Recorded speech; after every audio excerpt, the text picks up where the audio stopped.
हमारे चैनल में पहली बार आए हैं तो मराठी डीजे सॉन्ग को लाइक एंड सब्सक्राइब कर लीजिए प्लीज।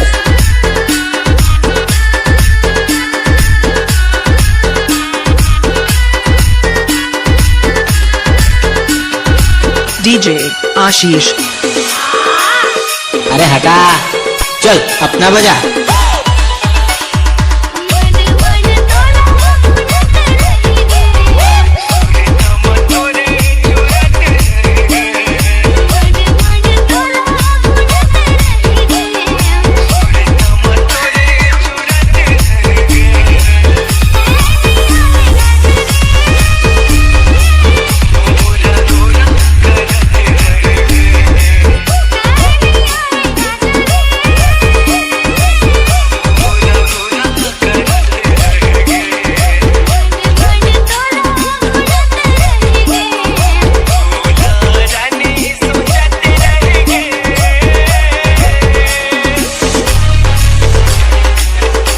पागल हो गई इसका।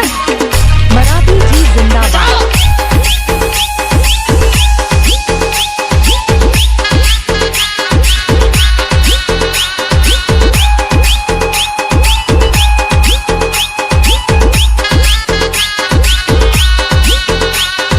डीजे नागेश।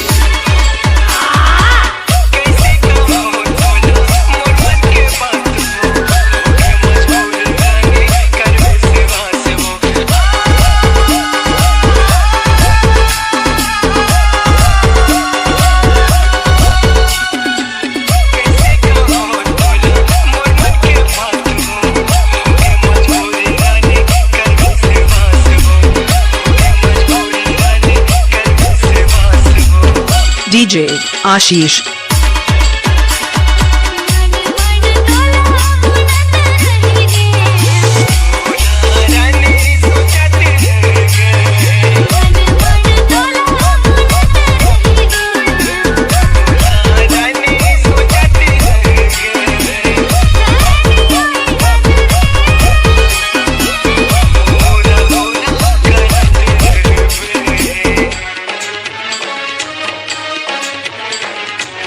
भाई मारो, मुझे मारो।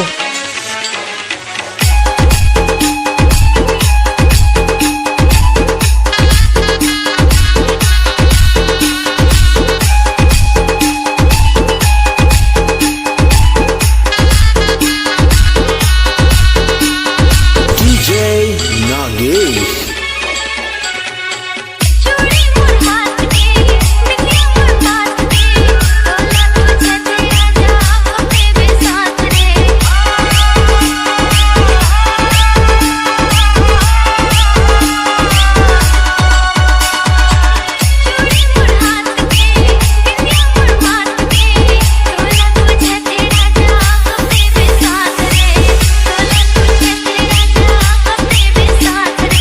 आप लोग सुन रहे हैं मराठी डीजे सॉन्ग।